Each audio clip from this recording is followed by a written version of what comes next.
Hello. So here's the thing. I had mentioned to you that I wanted to go live and have a party, but my spirit guides really came in last night and were like, can you really restore yourself?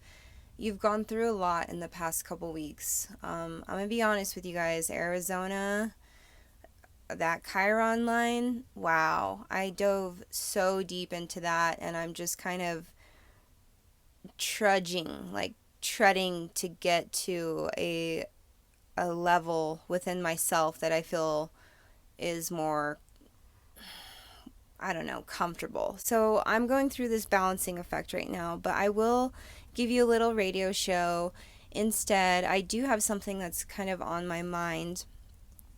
As I was going to sleep last night and thinking of you guys and like how I did want to share my time, I was thinking like, wow, in the past, what would I have been doing instead on a Saturday night other than laying in this like pasture alone and, not spreading myself too thin on the internet.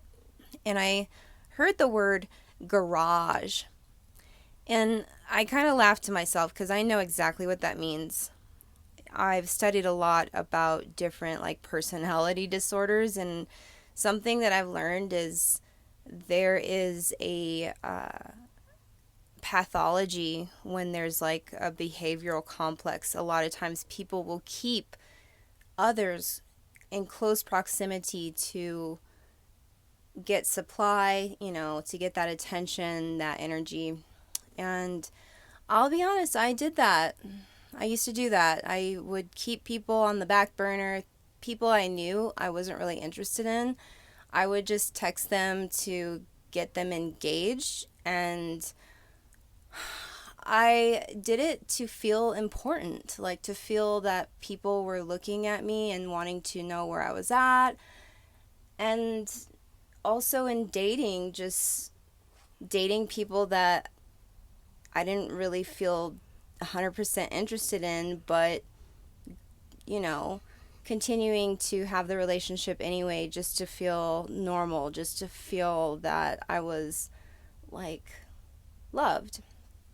But something really shifted, I would say 4 or 5 years ago. I had like I would say the worst relationship of my whole life, and I needed to really take a step back and ask myself like what I was doing wrong. I had like completely, you know, lost a big part of myself, and something that really changed in me was when I stopped like looking for that male attention so much. um, I stopped dating, and that was really nourishing for me to start to self date and re engage with myself and romanticize my own life and build myself up in that way. And so, I did that for a couple years, and then out of nowhere, I met somebody who very much had a huge key for me on a soul level.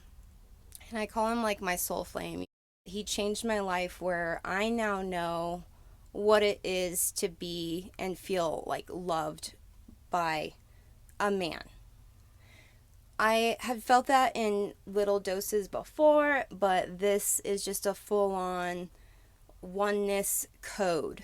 And he himself, like his physical body, has nothing to do with this oneness, but he introduced it to me. Now, I'm not Christian, but I am a firm believer in the ascended master, Yeshua, who you may know as Jesus Christ, and I am a student of his mastery. Now, one thing that he has shown me is the value of preserving my body, not giving too much or allowing others to take of my sanctity. And that was a huge shift where I was able to actually know within myself that I have all that I'm looking for. I used to search for that warm feeling, like when you're cuddling someone or giving someone a hug. I now have that within me. That has come as a result of, like I said, preserving my temple. And a lot of people would describe what I kind of went through as, born again. You are wanting to wait for marriage, and it is, I feel, something that makes sense for me at this time in my life. When you've learned through your own senses how to be in charge of them through this higher observatory self, you are then in control. You're not taken away by those senses anymore. That beautiful flower, you can see it, you can smell it, but for some reason it doesn't own you. There's something else owning that sensory experience, and you can see that there's something higher that is allowing you to even have that observance within yourself. So that's where we're at. We're in a higher level of self.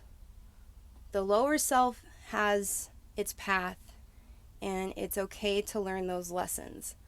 But I'll tell you, there is a lot of pain and suffering to remain in those lower fields of consciousness. For us to, get out of survival and to get out of the trap of being oversexed is a really good way to free oneself, to gain access to the higher realms. Now, I am going to be real and say that there is still sex and pleasure in the higher realms. Yes, the angels be getting it on. That's all there is that love, unconditional oneness. So we do still have that beautiful experience, but it's on a different level where we are not attached. It has nothing to do with our physicality. It has to do with our heart, our spirit, our relationship with God. And that's what I was kind of thinking of last night, was how far I've gotten away from the garage of needing those, vehicles, those dudes. Some of them are broken down. Some of them need parts. Some of them I don't even want to drive. Like, no.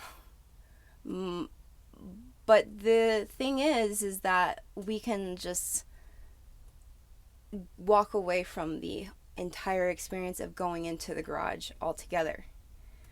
I released all of those people years ago, and it was extraordinary in the way that I felt so much lighter. Like, I felt like I had so much more energy. I had so much more time to do what I wanted to do. I wasn't stuck on my phone, like waiting for some text from some dude that just was playing some game. And I just took myself out of that entire realm. Those men that I used to connect with in my old garage, they don't even have access to me because I'm on the road. I'm in one vehicle.